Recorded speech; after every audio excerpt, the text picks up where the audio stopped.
అందరికీ నమస్కారం. ఇక కథలోకి వెళ్తే ఫోన్ కట్ చేసి వెనక్కి తిరిగిన భరద్వాజ్‌కి ఎదురుగా ఆదిత్య నిలబడి కనిపించేసరికి షాక్ అయ్యాడు. "ఆ ఆదిత్య, నువ్వేంటిక్కడ?" "ఏం లేదు సార్. నాకో డౌట్ ఉంది. మిమ్మల్ని అడగొచ్చా?" "పర్లేదు అడుగు." గత 15 ఏళ్ల రికార్డ్స్ చెక్ చేస్తే క్రైమ్ రేట్ చాలా వరకు తగ్గింది. అంతేకాదు, ఎక్కువ మొత్తంలో డ్రగ్స్‌ని పట్టుకోగలిగారు. మాఫియా యాక్టివిటీస్‌ని ఆపగలిగారు. ఇదంతా ఎలా సాధ్యమంటారు? మన పోలీసుల పనితనానికి నిర్వచనం ఆదిత్య ఇది. ఇందులో తప్పు పట్టాల్సిందేముంది? లేదు సార్. ఇంతవరకు నేను చేసిన ఎంక్వైరీలో నాకు తెలిసిందేంటి అంటే, మాఫియాలో మన ఆఫీసర్ ఒకరు అండర్ కవర్‌లో ఉన్నారని. ఆదిత్య మాటలకి షాక్ అయ్యాడు భరద్వాజ్. ఏమంటున్నావు ఆదిత్య? నిజం. బట్ ఆ సీక్రెట్ పర్సన్ ఎవరు? అతనెవరు తయారు చేశారు అనేదే తెలియడం లేదు. మీరిక్కడ చాలా ఏళ్లుగా పనిచేస్తున్నారు కదా! మీకేమైనా తెలుసా సార్? No, no Aditya. నాకైతే ఐడియా లేదు. అదంతా నీ ఊహ మాత్రమే. అండర్ కవర్ ఆఫీసర్ అంటూ ఎవరూ లేరు. ముందు ఆ జేపీ ఇష్యూ గురించి ఆలోచించు అంటూ భరద్వాజ్ అక్కడి నుంచి వెళ్ళిపోయాడు. ఆదిత్య మాత్రం అనుమానంగా ఆయన్నే చూస్తూ నిలబడ్డాడు. ఓయ్ నెమలి అని పిలుస్తూ గదిలోకి వచ్చాడు సూర్య. గదిలో తను కనిపించలేదు. వాష్రూమ్లో నీళ్ల చప్పుడుకి తను స్నానం చేస్తుందని అర్థమై డోర్ కొట్టాడు. ఏంటి సూర్య, ఒకసారి బయటికి రా. ఏంటొచ్చేది? నా స్నానం ఇంకా పూర్తవ్వలేదు. విషయం ఏంటో చెప్పు. సరే, రెడీ అయి వచ్చేయ్, మూవీకి వెళ్దాం. నిజంగానా? అవును నెమలి. బయట వెయిట్ చేస్తాను, త్వరగా వచ్చేయ్, సరేనా? Okay okay. సూర్య నవ్వుకుంటూ బయటికి వచ్చి కార్ దగ్గరే తన కోసం వెయిట్ చేస్తున్నాడు. కాసేపటికి రెడ్ శారీలో తను నడుచుకుంటూ వస్తుంటే సూర్య కన్నార్పకుండా తననే చూస్తూ నిలబడ్డాడు. అతని ఎదురుగా నిలబడి ఎలా ఉన్నాను అని అడిగేసరికి నవ్వుతూ తన మొహం చుట్టూ మెటికలు విరిచాడు. ఇద్దరూ నవ్వుకుంటూనే కారులో బయలుదేరారు. థియేటర్కి చేరుకొని తనతో పాటే లోపలికి వచ్చి కూర్చున్నాడు. కాసేపటికి సినిమా స్టార్ట్ అయింది. లైట్స్ ఆపిన తర్వాత భరద్వాజ్ గారు వచ్చి సూర్య పక్కన కూర్చున్నారు. తార సినిమా చూస్తూనే సూర్య చేతిని పెనవేసింది. ఇంటర్వెల్కి ముందే ఫైల్ని సూర్యకిచ్చేశాడు. దాన్ని భద్రంగా షర్ట్ లోపల దాచిపెట్టాడు సూర్య. ఇంటర్వెల్ పడేసరికి అందరూ బయటకు వెళ్తుంటే భరద్వాజ్ గారు కూడా లేచేసరికి తార ఆయన్ని చూసి సార్ అంటూ లేచి నమస్కారం చేసేసరికి ఆయన కంగారు పడుతూనే చిన్నగా నవ్వారు. మీరు కూడా సినిమాకి వచ్చారా? ఏంటి సూర్య, నీ పక్కనే కూర్చున్నారుగా, చూడలేదా నువ్వు? లేదు, చీకటి కదా, సరిగ్గా కనిపించలేదు. Hi sir. "హా, హాయ్" అంటూ మొహమాటంగా పలకరించారు. సార్, మైత్రి రాలేదా? లేదమ్మా, నేనొక్కరినే వచ్చాను. అవునా? మైత్రి బాగుందా సార్? అడిగానని చెప్పండి. సరేనమ్మా, నాకు అర్జెంట్ కాల్ వచ్చింది, వెళ్ళాలి అంటూ కంగారుగా వెళ్ళిపోయాడు. అదేంటి, సినిమా అవ్వకుండానే వెళ్ళిపోతున్నారు? చెప్పారుగా ఆయనకేదో పనుందని. నువ్వు కూర్చో, నేనెళ్ళి తినడానికి ఏమైనా తీసుకొస్తాను. సూర్య, పాప్కార్న్, ఒక కూల్ డ్రింక్ చాలు నాకు. సరే అంటూ సూర్య నవ్వుతూ బయటికి వెళ్ళబోతూ అతన్నెవరో వాచ్ చేస్తున్నట్లు అనిపించడంతో ముందుకు నడుస్తూనే కళ్ళతో వెతుకుతున్నాడు. ఒకచోట అతని చూపు ఆగిపోయింది. ఆదిత్య అతన్నే గమనిస్తూ ఉండేసరికి షాక్ అవుతూనే ఆదిత్య చూపులకి చిక్కకుండా చూడనట్టే బయటకు వెళ్ళాడు. నిజానికి భరద్వాజ్ మీద డౌట్తో ఆయనకి తెలియకుండా ఫాలో అయ్యాడు ఆదిత్య. ఆయన ఒంటరిగా మూవీకి వచ్చేసరికి అనుమానం ఇంకా పెరిగింది. దాంతో ఆదిత్య కూడా టికెట్ తీసుకుని వచ్చాడు. ఆ చీకట్లో ఏమీ కనిపించలేదు ఆదిత్యకి. కానీ ఇంటర్వెల్లో లైట్స్ ఆన్ చేసి ఆయన బయటకు వెళ్తున్న సమయంలో తార ఆయన్ని పలకరించడంతో, పక్కనే సూర్య ఉండటంతో భరద్వాజ్ మీద, సూర్య మీద డౌట్ పెరిగింది. ఆలోచిస్తూనే బయటికి వచ్చి సూర్య కోసం వెతికాడు. పాప్కార్న్ తీసుకుంటూ కనిపించేసరికి పక్కకి వచ్చి నిలబడ్డాడు. సూర్య అతన్ని అప్పుడే చూసినట్టుగా హాయ్ సార్ అంటూ పలకరించాడు. అతన్ని చూసి షాక్ అవుతాడు అనుకుంటే నార్మల్గా పలకరించేసరికి అయోమయంగా పడ్డాడు ఆదిత్య. ఏంటి సార్, మూవీకి వచ్చారా? మీ వైఫ్తో వచ్చారా అని అడిగేసరికి లేదు, ఒక్కనే వచ్చాను అని సమాధానం ఇచ్చాడు ఆదిత్య. అవునా? నేనైతే నా వైఫ్తో వచ్చాను. ఎప్పటినుంచో మూవీకి తీసుకువెళ్ళమని తినేస్తుంది. ఇవాళ కుదిరింది. సరే, మీరేమైనా తీసుకుంటారా? లేదు, వద్దు. పర్లేదు సార్, ఉండండి, అంటూ ఒక కోక్ అడిగి తీసుకొని ఆదిత్య చేతిలో పెట్టాడు. అంతలోనే ఆదిత్యకి ఏదో తట్టడంతో కోక్ తీసుకుని థ్యాంక్స్ చెప్పి హడావిడిగా లోపలికి వెళ్ళాడు. అతని ఆలోచన పసిగట్టిన సూర్య తనలో తనే నవ్వుకుంటూ వెనక్కి వచ్చాడు. భరద్వాజ్ కూర్చున్న ప్లేస్కి వచ్చి సీట్లో వెతికాడు. కానీ అక్కడ ఏమీ లేదు. అక్కడ ఆదిత్యం చూసిన తార షాక్ అయింది. భయంతో తనకి చెమటలు పడుతుంటే సూర్య వెనక్కి వచ్చి ఏం వెతుకుతున్నారు సార్ అని అడిగాడు. అంతలోనే లైట్స్ ఆఫ్ అయ్యాయి. అది ఏం లేదు, అక్కడ సీట్ బాలేదు, ఇక్కడ ఖాళీగానే ఉందేమో అని. అవును సార్, ఆ సీట్ ఖాళీనే.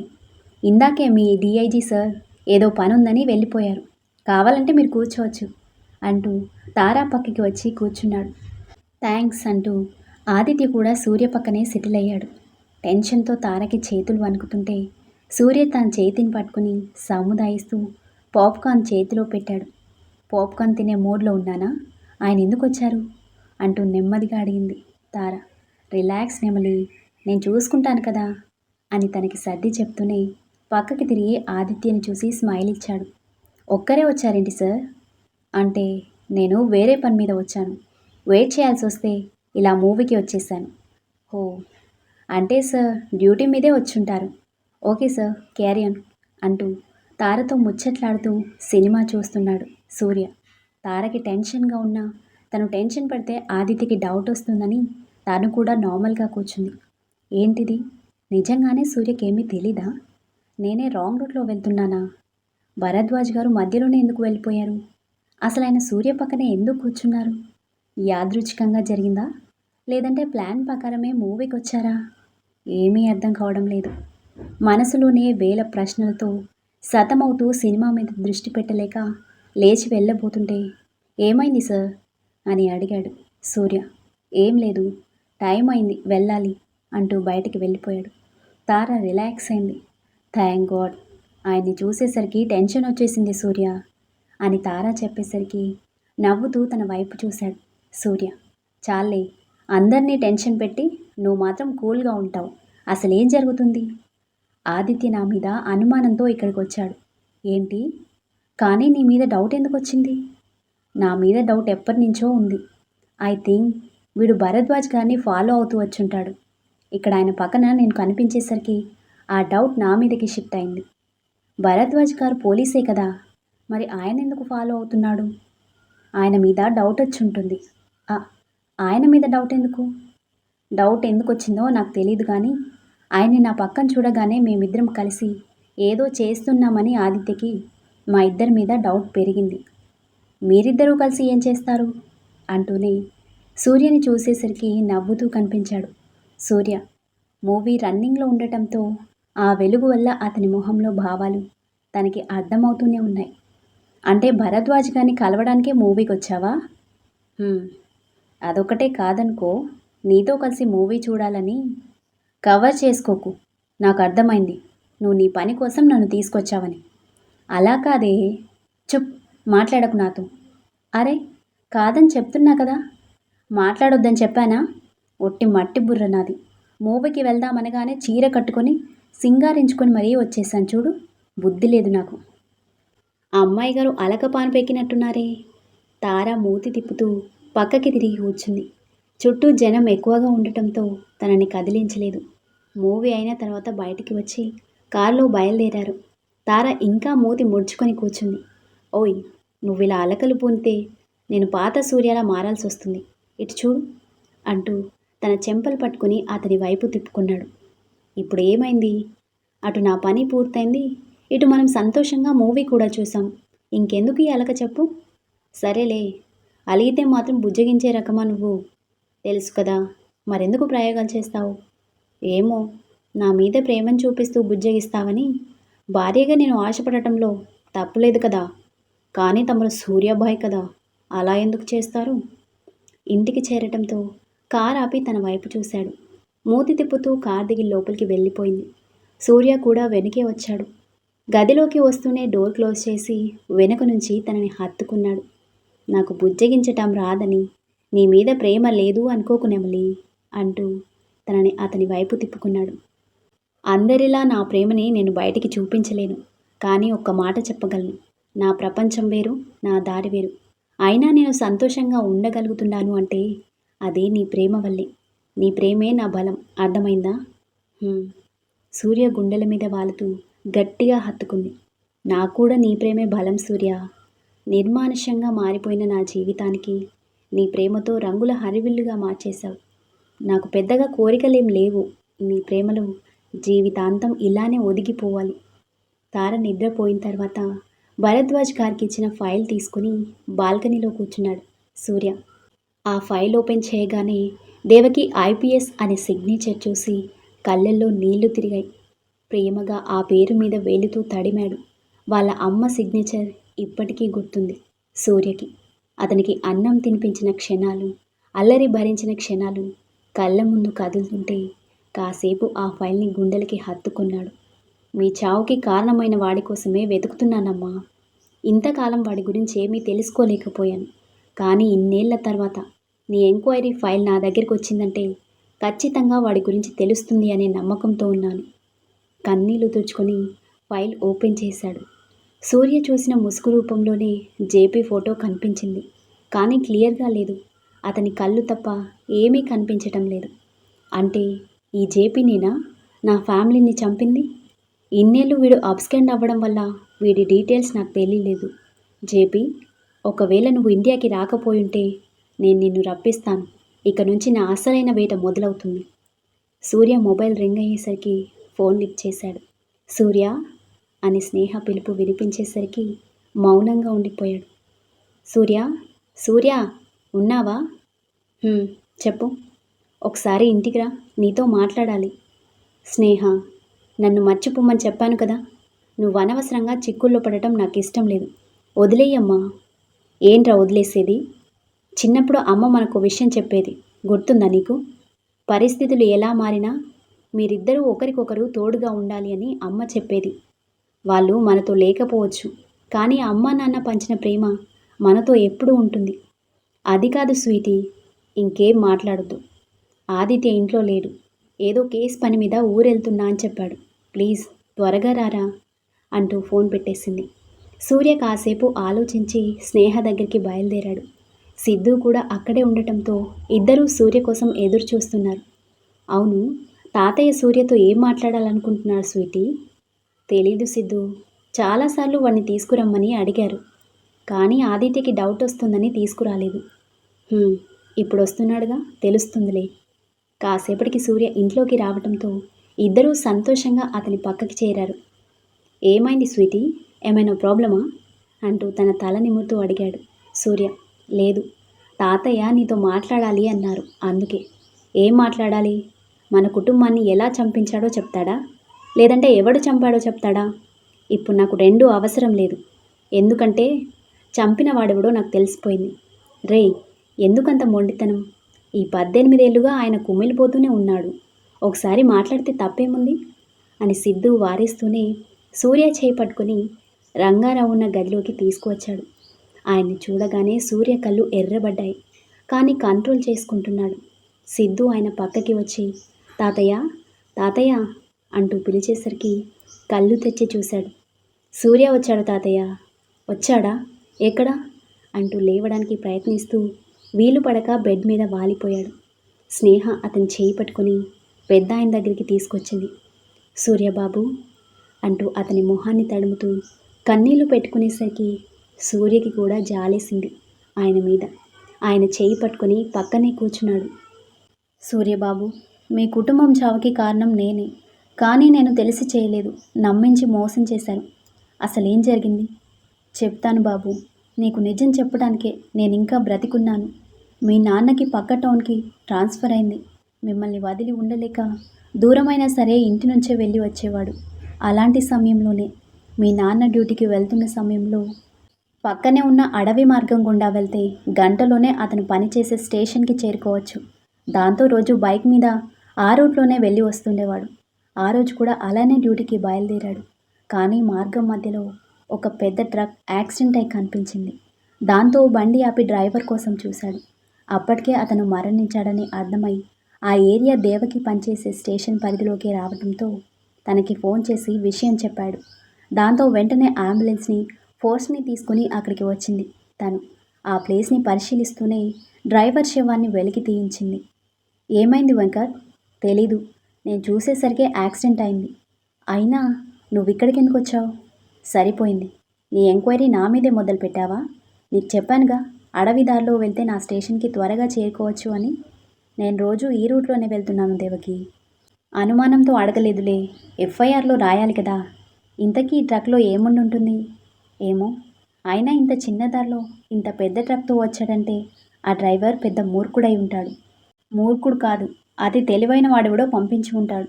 రంగారావు గారు, కాస్త ఆ ట్రక్ ఓపెన్ చేయించండి. అలాగే మేడం అంటూ ఆ ట్రక్ని యథాస్థానానికి పెట్టించి ఓపెన్ చేసే పనిలో పడ్డారు అంతా. దేవకి, వెంకట్ ఆ చుట్టుప్రక్కల వెతుకుతున్నారు. ట్రక్ ఓపెన్ చేయగానే కొన్ని బాక్సులు కనిపించాయి. మేడం అంటూ రంగారావు పిలిచేసరికి ఇద్దరూ అక్కడికి వచ్చారు. మేడం, ఏవో బాక్సులున్నాయి, ఓపెన్ చేసి చూడండి. సరే మేడం అంటూ ముందున్న 3 బాక్సులు ఓపెన్ చేశారు. 3 బాక్సుల్లోనూ యాపిల్స్ ఉన్నాయి. యాపిల్స్ మేడం అని వాళ్ళు చెప్పేసరికి దేవకికి అనుమానం వచ్చి మొత్తం చెక్ చేయమని చెప్పింది. అన్నీ చెక్ చేస్తున్న వాళ్ళు ఆశ్చర్యపోయారు. ఆ 3 బాక్సులు మాత్రమే యాపిల్స్ ఉన్నాయి, మిగిలినవన్నీ ఖాళీ బాక్సులే. దాంతో అనుమానం పెరిగి వాటన్నింటినీ బయటపడేసి ట్రక్ లోపలికి వెళ్ళి చూసింది. వెనుక భాగంలో కొత్తగా వెల్డింగ్ చేయించినట్లు కనిపించడంతో కానిస్టేబుల్స్ని పిలిచి దాన్ని పగలగొట్టమని చెప్పింది. అది వీలు కాకపోవడంతో వెల్డింగ్ మెషిన్ తెచ్చి చీల్చారు.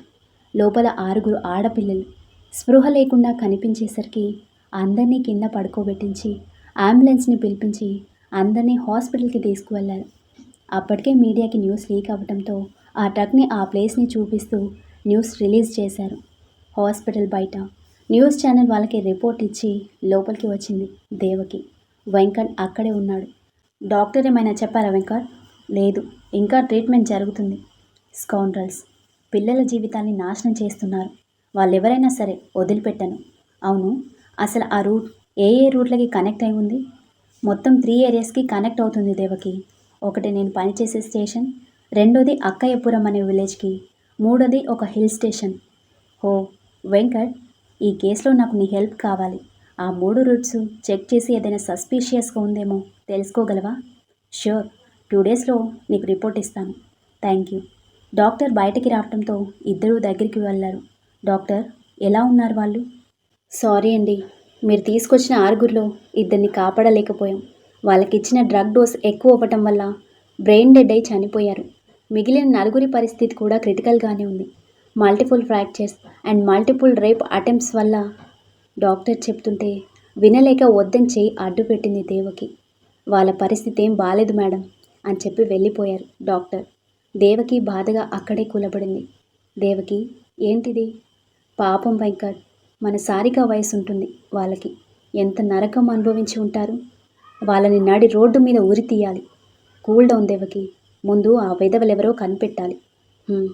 అలాగే ఆ పిల్లల పేరెంట్స్ గురించి కూడా ఎంక్వైరీ చేసి వాళ్ళకి కబురు పెట్టాలి. ఆ సంగతి నేను చూసుకుంటాను. నువ్వు ఆ రూట్స్ చెక్ చేయి వెంకట్ అంటూ హాస్పిటల్ దగ్గర పిల్లలకి సెక్యూరిటీ ఏర్పాటు చేసి బయటకి నడిచారు ఇద్దరు. రంగారావు చెప్పేది వింటున్నారు ముగ్గురు. దేవకి రాసిన ఎంక్వైరీ ఫైల్లో ఆ సంఘటన గురించి కూడా ఉండటంతో సూర్య ఆలోచనలో పడ్డాడు. రంగారావు చెప్పేదానికి వాళ్ళ అమ్మ ఎంక్వైరీ ఫైల్లో ఉన్నదానికి మ్యాచ్ అవ్వడంతో ఆలోచిస్తూ ఆయన వైపు చూశాడు సూర్య. అది జయప్రకాష్ పట్వారి కొడుకు, వాడి స్నేహితులు చేసిన పని, అవునా? అవును సూర్యబాబు, మీ అమ్మ ఎంక్వైరీలో అన్ని విషయాలు కనిపెట్టింది.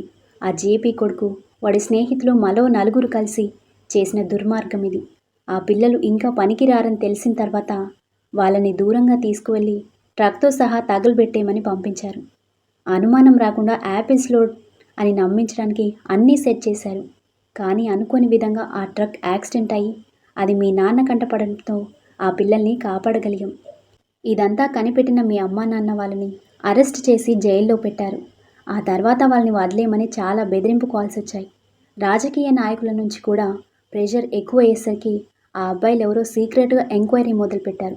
అప్పుడే తెలిసింది, అందులో ఒకడు మాఫియాని గుప్పెట్లో పెట్టుకొని నడిపిస్తున్న జయప్రకాష్ పట్వారీ కొడుకని. కానీ మీ అమ్మ ఆ కేసుని వదిలిపెట్టాలనుకోలేదు. అదే సమయంలో ఒక సంఘటన జరిగింది. దేవి, ఏం చేస్తున్నావోయ్? అట్లు వేస్తున్నా, మీకేం కావాలి? ఇక్కడ నా పర్సు కనిపించడం లేదు, కాస్త వచ్చి వెతుకురాదు? అబ్బబ్బా, మీ వస్తువులు ఒక చోట గుర్తుగా పెట్టుకోవాలని తెలీదు? పిల్లల కంటే మీ పనులు ఎక్కువైపోయాయి నాకు. గదిలోకి వచ్చి పర్సు వెతుకుతూనే తిడుతుంది తను. నవ్వుతూ తనని దగ్గరికి తీసుకొని నుదుటి మీద ముద్దు పెట్టాడు. Happy anniversary. ఇవాళకి మన పెళ్ళై 10 ఏళ్ళు నిండింది. నాకు గుర్తుంది మహానుభావ. మన మ్యారేజ్ యానివర్సరీని ఈవినింగ్ సెలబ్రేట్ చేసుకుందాం కానీ ఇప్పుడు డ్యూటీకి లేట్ అవుతుంది. ఇంకా నీ క్యారేజ్ కట్టలేదు, పిల్లలకి కూడా. వదులు నన్ను. ఎప్పుడూ పిల్లలేనా? నన్ను కూడా కాస్త పట్టించుకోబోయి. పెళ్ళైన కొత్తలో నా చుట్టూ తిరిగేదానివి, ఇప్పుడు పిల్లల చుట్టూ తిరుగుతున్నావు. నేను మీ చుట్టూ తిరుగుతుంటే వాళ్ళనెవరు చూసుకునేది? ఇంకా నయం, అత్తమ్మ హెల్ప్ చేస్తుంది కాబట్టి సరిపోయింది. లేదంటే మీతో మీ పిల్లలతో వేగలేకపోయేదాన్ని. వదలండి. అవతల పిల్లల స్కూల్ బస్ వచ్చే టైం అయింది. అమ్మా, నానమ్మ బాక్స్ కట్టేసిందిలే, మేము వెళ్తున్నాం అంటూ పిల్లల మాట వినిపించేసరికి బయటికి వచ్చింది తాను. రే నాన్న, ఆగండి. మూతి కూడా సరిగ్గా తుడుచుకోలేదు అంటూ తన చీర కొంగుతో మూతి తుడిచి హెయిర్ని చేతితోనే సర్దుతూ ఉంటే పక్కనే ఉన్న సారిక ఇద్దరినీ గుర్రుగా చూస్తూ, ఎప్పుడూ ఇంతే, నీకు వాడంటేనే ఇష్టం అంటూ అలిగి బయటికి వెళ్ళిపోయింది. స్వీటీ అంటూ సూర్య తన వెనుకే పరుగు పెట్టాడు. పిల్లల్ని చూసి మురిసిపోతున్న తను ఫోన్ రావడంతో హడావిడిగా స్టేషన్కి బయలుదేరింది. కార్ దిగి లోపలికి వచ్చి చూసేసరికి ఒక 5 కుర్రాళ్ళు లోపల హడావిడి చేస్తూ కనిపించేసరికి కోపంగా దగ్గరికి వచ్చి అందరినీ లాగి పెట్టి కొట్టేసరికి ఒక మూలన కూర్చున్నారు. రంగారావు గారు, ఏమైంది? మేడం, ఆ పిల్లల్ని అలా చేసింది వాళ్ళు కాదు, మేము. మమ్మల్ని అరెస్ట్ చేయండి అంటూ గొడవ చేస్తున్నారు మేడం. వాట్? కోపంగా ఆ అబ్బాయిల వైపు చూస్తూ దగ్గరికి వచ్చి ఒకడి కాలర్ పట్టుకొని పైకి లేపింది. ఏరా, ఎవరు పంపించారు మిమ్మల్ని? ఎవరూ పంపలే, మేమే వచ్చి లొంగిపోతున్నాం. రేయ్, మీరు చెప్పేది అబద్ధమని నాకు తెలుసు. మర్యాదగా నిజం చెప్పండి, లేదంటే ఏం చేస్తానో నాకే తెలీదు. ఏం చేస్తారు మేడం? మేమింకా మైనర్సే. మీరేమైనా చేస్తే లీగల్గా మీకే రిస్క్ అవుతుంది. అప్పుడు అర్థమైంది తనకి, ఇదంతా ఆ జేపీ ప్లాన్ అని. మైనర్స్ని మభ్యపెట్టి తన కొడుకు చేసిన పనిని వాళ్ళు చేసినట్టుగా క్రియేట్ చేయాలని చూస్తున్నాడని తనకి అర్థమైంది. కోపంగా వాణ్ణి కొట్టబోతుంటే దేవిక అంటూ ఎవరో అరిచారు. దాంతో తాను వాణ్ణి వదిలేసి లోపలికి వస్తున్న తన పై ఆఫీసర్కి సెల్యూట్ చేసింది. ఏం చేస్తున్నావు? వాళ్ళు మైనర్స్, ఏదైనా చేశామంటే మన మెడకే చుట్టుకుంటుంది. అది కాదు సార్, వీళ్ళు చెప్పేదంతా అబద్ధం. ఆ నేరం చేసింది వాళ్ళే. ఆ విషయం నాకు తెలుసు. బట్ ఇప్పుడు పరిస్థితి మన చేయి దాటిపోయింది. బయట ప్రెస్ వాళ్ళంతా గొడవ చేస్తున్నారు. వీళ్ళని కూడా అరెస్ట్ చేసి రేపు కోర్టులో ప్రొడ్యూస్ చేయాలి. ఆ తర్వాత వాళ్ళని రిలీజ్ చేద్దాం. సార్, వాళ్ళని తప్పించడానికి కుట్ర జరుగుతుంది. ఇప్పుడు వీళ్ళని అరెస్ట్ చేస్తే వాళ్ళు అమాయకులు అని మనమే ఒప్పుకున్నట్టు అవుతుంది. ఐ నో దేవిక, బట్ మనమేం చేయలేం. ఆల్రెడీ ప్రెస్కి న్యూస్ లీక్ అయింది. ఇప్పుడు మనం ఛాన్స్ తీసుకోలేం. నేను చెప్పినట్టు చెయ్యి అంటూ సెల్లో ఉన్న జేపీ కొడుకు దగ్గరికి వచ్చాడు. ఏమాత్రం మర్యాద లేకుండా రెక్లెస్గా కూర్చుని ఉన్నాడు. రేపు కోర్టు ప్రొసీడింగ్స్ అయిన తర్వాత మిమ్మల్ని రిలీజ్ చేస్తాం. ఆ విషయం నాకు అర్థమైందిలే. ఈలోపు మమ్మల్ని బాగా చూసుకోమని మీ వాళ్ళకి చెప్పు అంటూ పొగరుగా సమాధానం ఇచ్చేసరికి మాట్లాడకుండా బయటికి వచ్చేశాడు. ఆ తర్వాత ప్రెస్కి కూడా విషయం చెప్పి వాళ్ళని పంపించేసి దేవిక దగ్గరికి వచ్చాడు.